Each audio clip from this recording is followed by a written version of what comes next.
अस्सलामुअलैकुम my YouTube viewers. उम्मीद करती हूँ आप सब खैरियत से होंगे। एक और व्लॉग के साथ हाजिर हूँ और आज मैं लेकर आई हूँ बैंक से ये फॉर्म। मैं खुलवा रही हूँ अपना अकाउंट जो कि मुझे ज़रूरत है अपने यूट्यूब चैनल के लिए। तो इसको मैं बाद में फ़िल करूँगी और इस वक्त हम चलते हैं किचन की तरफ। आज काफ़ी काम है, सर्दियाँ हैं तो मछली जो है वो मंगा ली है हमने। और मछली को साफ़ करने का तरीका मेरे चैनल पे मौजूद है। बहुत ही आसान तरीके हैं जिसकी मदद से आप मछली की स्मेल को दूर कर सकते हैं। तो काफ़ी इजी रेमेडीज़ और किचन टिप्स एंड ट्रिक्स मैं आपसे शेयर करती रहती हूँ अपने चैनल पर, जो कि आप सबके लिए बहुत ही फ़ायदेमंद साबित हो सकती हैं। और मैं भी उनको फॉलो करती हूँ तो जब भी आपसे शेयर भी करती हूँ। तो यहाँ मैंने वाइट विनेगर डाल दिया है, सिरका हर घर में मौजूद ही होता है, अजवाइन डाली है। और मछली साफ़ करने के एक से ज़्यादा तरीके हैं, वो सारे मैंने आपसे शेयर किए हैं, बहुत आसान है। और इससे क्या होता है कि आपकी जो मछली होती है वो ताज़ा भी लगती है। जब भी आप इसको बनाएंगे, चाहे आप फ्राई करें या इसका सालन बनाएं या फिर आप इसको जब भी तलें। एक होता है स्टीम फ़िश, एक होती है फ्राई फ़िश। तो दोनों तरीके से ही आपकी जो फ़िश है ये इसका टेस्ट बहुत शानदार रहता है। और फ्रिज में अगर हम बगैर धोए ऐसे ही रख देते हैं तो एक स्मेल भर जाती है बाकी चीज़ों में, तो उससे भी आप बच सकते हैं।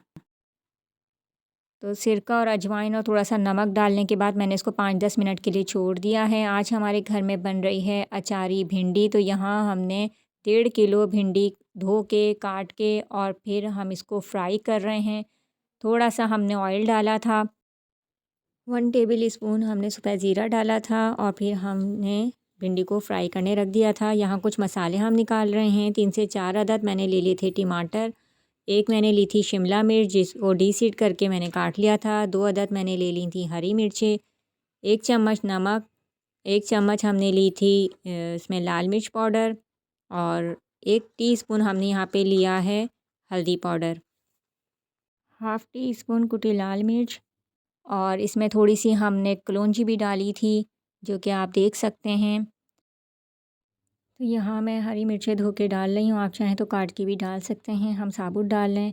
अच्छा, मैं आपको बताती चलूँ, उससे पहले भी मैंने आपसे ज़िक्र किया था कि हम जो सब्ज़ियाँ हैं वो सरसों के तेल में बनाते हैं, इससे इसका जायका बढ़ जाता है।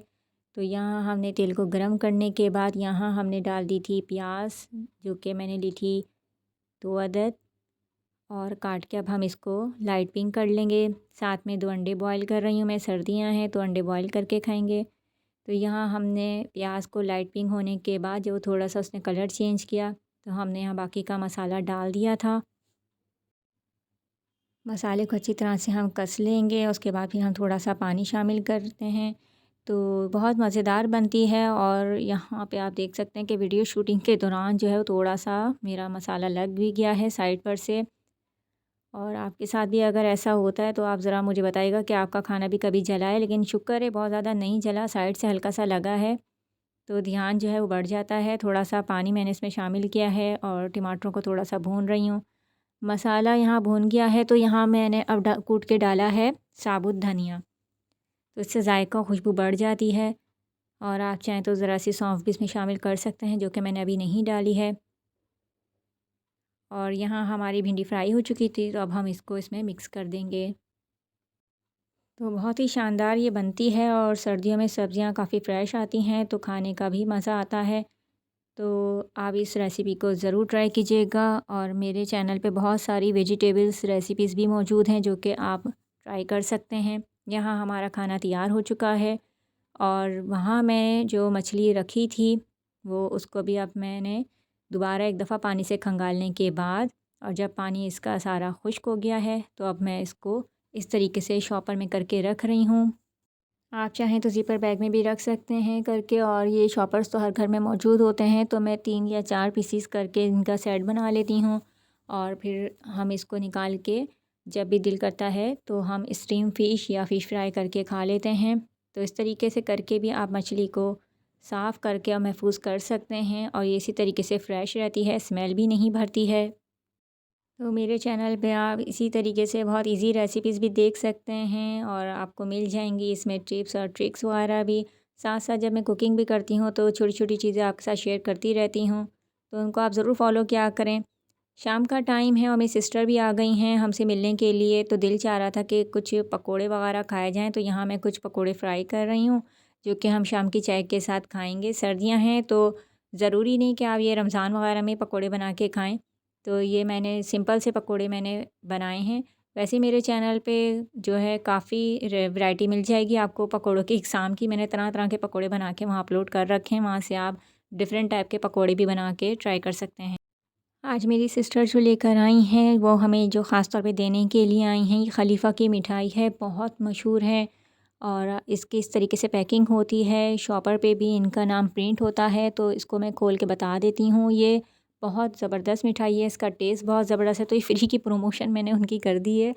तो मैं मीठा बहुत कम खाती हूँ, सिलेक्टेड खाती हूँ, लेकिन ये जब भी आती है खलीफ़ा की मिठाई तो मैं ज़रूर खाती हूँ। तो इसका डब्बा मैं आपको खोल के दिखाने की कोशिश कर लेती हूँ। ऑलरेडी खुला हुआ ही है ये, तो किसी ने खोल लिया है, मुझसे पहले ही कार्रवाई हो गई है। तो इस तरीके से इसका प्रिंट है, इसका लुक है डब्बे का और आप देख सकते हैं ये काफ़ी कूल लग रहा है।